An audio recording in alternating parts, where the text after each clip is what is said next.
Macron acabou de falar duas coisas sobre o Brasil. Abre aspas, o que nós precisamos é construir esse novo direito internacional do meio ambiente. Ele baixou o tom um pouquinho, mas o objetivo é o mesmo. Não podemos ficar apenas na retórica. Não é porque uma coisa está num pedaço de papel na nossa Constituição, que nós acreditamos, mas que possa ser realidade lá na frente. A última palavra quem dá vai ser o cidadão que está na minha esquerda aqui. Se nós podemos realmente fazer frente a essa sanha que há algum tempo, desde 91, eu acompanho dentro da Câmara, contra o nosso território. A outra frase do senhor Macron: é indispensável construir uma boa governança internacional. Agora, uma boa frase aqui. Nós sabemos que o presidente Donald Trump, ao qual eu tenho profundo apreço, já estive com ele algumas vezes, falei com ele agora, acho que foi sexta-feira, conversei com ele novamente, e ele tem a sua comunicação via mídias sociais. Acabou de tuitar aqui. É coisa que me alegra bastante, talvez, aí, os senhores ou a maioria dos senhores. Já pude conhecer bem o presidente Jair Bolsonaro em minhas tratativas com o Brasil. Ele está trabalhando duro contra os incêndios no Brasil. Em todas as áreas, ele está fazendo um grande trabalho pelo povo brasileiro. Não é fácil. Ele e o seu país têm o inteiro e absoluto apoio dos Estados Unidos. Então, o G7, nós não temos nada contra o G7, muito pelo contrário, nós temos contra um presidente do G7, que nós sabemos o que ele está reverberando e qual a sua intenção e por quê também. Isso eu acho que não é dúvida para ninguém.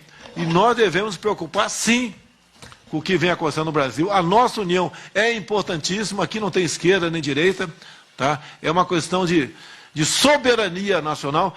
Agora, só está sendo potencializado pela Globo e pelos outros países porque o nosso governo não aceitou, como quando vim de Osaka, demarcar mais dezenas de áreas indígenas aqui no Brasil. Se eu demarcar agora, Barbalho, pode ter certeza, se eu demarcar agora o que eu falei para vocês aqui, o fogo acaba na Amazônia daqui a alguns minutos.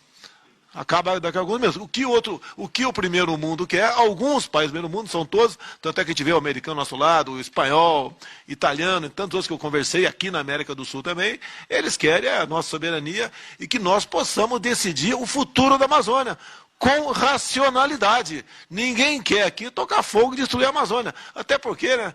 Se a gente botasse aí 1 milhão de homens com motosserra na mão, levaria quantas décadas para destruir a Amazônia?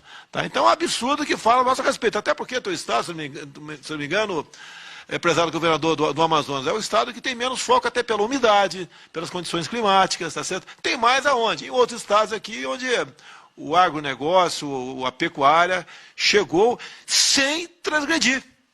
E focos de incêndio existe, né? Até eu perguntei agora há pouco, ontem perguntei para quem trata desse assunto aqui, uma fogueira de São João é detectada por satélite como um foco de incêndio, esse mesmo, Rui Casas? Foco de calor, tá? Então, até isso é feito. Então, tudo usam, não é contra é contra o Brasil. E nós estamos unidos nessa aí. Esse documento será feito até quinta-feira pelo ministro Onyx Lorenzoni, e nós, se Deus quiser, venceremos essa etapa. Só com isso que eu mostrei para os senhores, quilombolas, reserva indígena, proteção ambiental, o nosso agronegócio simplesmente vai ficar inviabilizado. Acabou. E se acabar o agronegócio, acabou a nossa economia. Nós vamos ficar aqui, como naquela casa, né, onde falta pão, todos brigam e ninguém tem razão. E o que de muito importante aconteceu, em cima de uma coisa que nós não queríamos, né?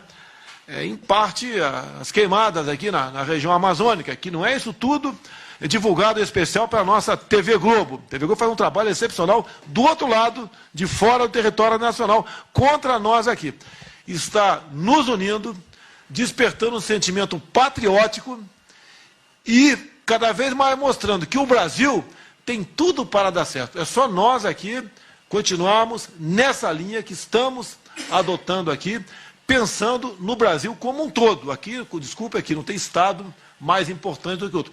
Todos são importantes, até o menor estado que nós temos, aqui é o Sergipe, né, se não me engano, até o maior, que é o estado do Amazonas. Todos são importantes. E a nossa união vai nos tirar dessa situação que nos encontramos no momento ainda e fará com que o Brasil sairá muito, mas muito maior do que entrou. Que pese aqui a nossa TV Globo fazer uma campanha massiva, antipatriótica, tá, e entreguista, para o Brasil e para fora do Brasil.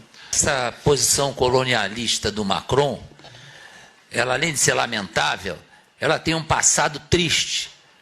90% das colônias francesas vivem em situação lamentável.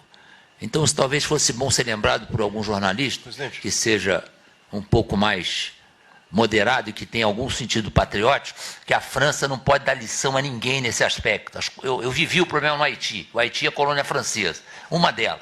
Tem um monte na Europa onde eles passaram, deixaram um rastro de destruição, de confusão, de miséria. Então, eles não podem dar esse tipo de conselho a ninguém. Isso é molecagem.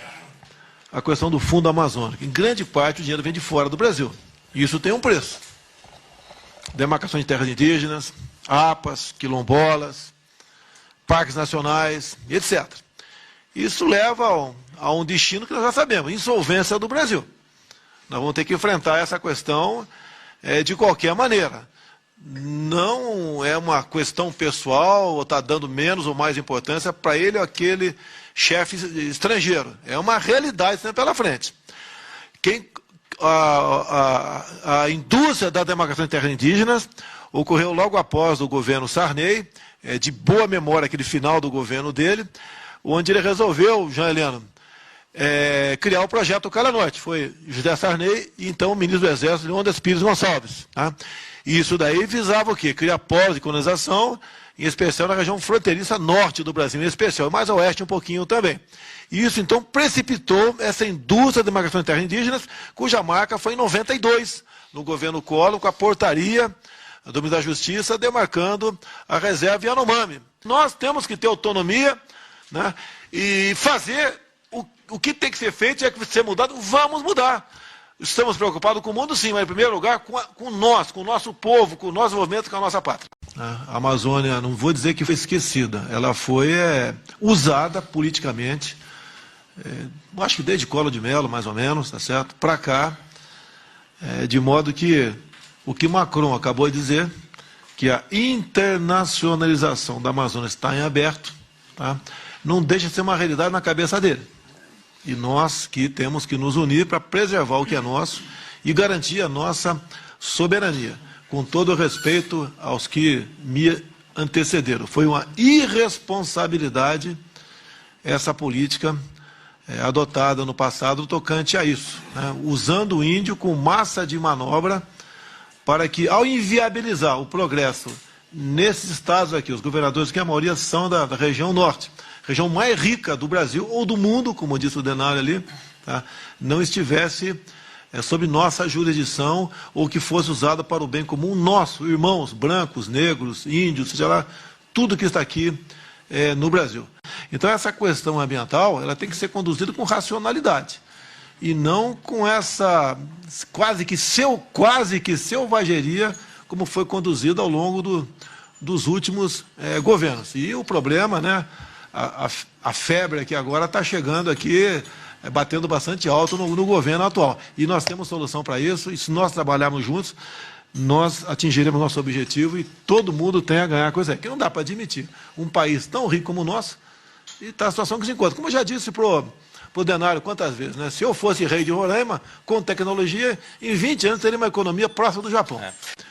No tocante a outros países aqui que integram aí a região amazônica, tive conversa com o Ivan Duque, da Colômbia, ele quer se encontrar conosco, uma região fronteiriça, com mais presidentes de outros países, para nós termos um plano conjunto em defesa da nossa soberania e do nosso desenvolvimento. Os senhores sabem quantos territórios quilombolas, só na Amazônia Legal, já certificados, estão em trâmite final de demarcação? Alguém sabe, por acaso? Acho meio difícil, né? 936. Só quilombola, só quilombola. No tocante a reservas indígenas, né? Na fase final, 54 novas áreas, só na Amazônia Legal, e também para daqui a alguns meses, né, ser demarcado mais 314 áreas indígenas, só na Amazônia Legal. Dizer aos senhores também que essa guerra aqui está acima dos estados. Tá? É nossa, é do Brasil.